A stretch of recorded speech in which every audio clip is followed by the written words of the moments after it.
Hello friends, I am Dr. Richa Trivedi, consultant psychiatrist, the addiction specialist and sexologist. आज हम बात करेंगे कि डिप्रेशन का ट्रीटमेंट क्या है, ट्रीटमेंट लेना बहुत ज़रूरी है क्या, और अगर हम ट्रीटमेंट ले रहे हैं तो क्या हमें इसकी आदत हो जाएगी, इसका साइड इफ़ेक्ट्स क्या है। तो ये सारे जो मिथ्स हैं, जो कि सोशल धारणाएं हैं, उनको क्लियर करने का टाइम आ गया है। इसमें क्या होता है बेसिकली फ्रेंड्स, डिप्रेशन जो है वो माइल्ड डिप्रेशन हो सकता है, जो कि आप अपने लेवल पे ठीक कर सकते हैं। कैसे ठीक कर सकते हैं? आप रनिंग के लिए जा सकते हैं, जिमिंग के लिए जा सकते हैं, योगा और मेडिटेशन के लिए जा सकते हैं अगर आपको माइल्ड डिप्रेशन है। योगा, जिमिंग, मेडिटेशन, ये सब एक तरीके के केमिकल चेंजेस आपके ब्रेन में लाते हैं। आपके ब्रेन में एक तरीके का गाबा रिलीज होता है, जिसकी वजह से आपका ब्रेन रिलैक्स होता है और डिप्रेशन के सिम्टम्स जो हैं वो धीरे धीरे डाउन होने लगते हैं। पर अगर आपका डिप्रेशन माइल्ड नहीं है और सिम्टम्स आपको ज़्यादा है, जो कि आप काफ़ी ट्राई कर चुके हैं लेकिन आप ठीक नहीं कर पा रहे हैं, तो आपको प्लीज़ अपने साइकियाट्रिस्ट के पास जाना चाहिए और ट्रीटमेंट लेना चाहिए।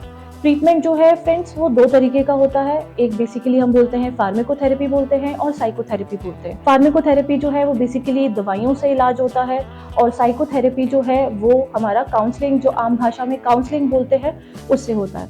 तो हम सबसे पहले बात करते हैं कि दवाइयों से कैसे इलाज होता है। तो फ्रेंड्स, मैंने आपको बताया है कि सेरोटोनिन, डोपामिन और नॉरएपिनेफ्रिन, ये 3 केमिकल्स हैं जो कि आपके ब्रेन में कम हो जाते हैं, और इन्हीं केमिकल्स को हम दवाइयों के जरिए आपके ब्रेन में बढ़ाते हैं, जिससे कि आपकी उदासी के जो लक्षण हैं वो डाउन होने लगते हैं, उदासी के जो सिम्टम्स हैं वो कम होने लगते हैं। इन दवाइयों के साइड इफेक्ट्स होते हैं, बिल्कुल होते हैं, लेकिन सभी दवाइयों के, आप जो नॉर्मल पैरासीटामोल खाते हैं उसके भी साइड इफेक्ट्स होते हैं। तो जो डिप्रेशन की दवाइयां हैं, जनरली इनके जो साइड इफेक्ट होते हैं कि बेसिकली गैस्ट्रोइंटेस्टाइनल साइड इफेक्ट होता है कि आपके पेट में गैस बनती है, हमें वॉमिटिंग होती है। तो जब हम किसी का ट्रीटमेंट शुरू करते हैं तो जनरली हम खाली पेट वाली जो दवाई है, आपका प्रोटॉन पंप इनहिबिटर शुरू करते हैं दवाइयों के साथ, ताकि आपको दवाइयों की वजह से कोई साइड इफेक्ट ना हो। बहुत लोगों में ये दिक्कतें आती भी नहीं है, बहुत ही कम लोगों में ये जीआई साइड इफेक्ट्स आते हैं। दवाइयों के साइड इफेक्ट्स की वजह से आपको जो बीमारी है उसके ट्रीटमेंट से आपको पीछे नहीं हटना है, क्योंकि सिम्टम्स का रिस्क बढ़ जाता है, और कभी कभी लोग ट्रीटमेंट टाइम पे नहीं लेते हैं, उसकी वजह से सुसाइडल रिस्क बढ़ जाते हैं।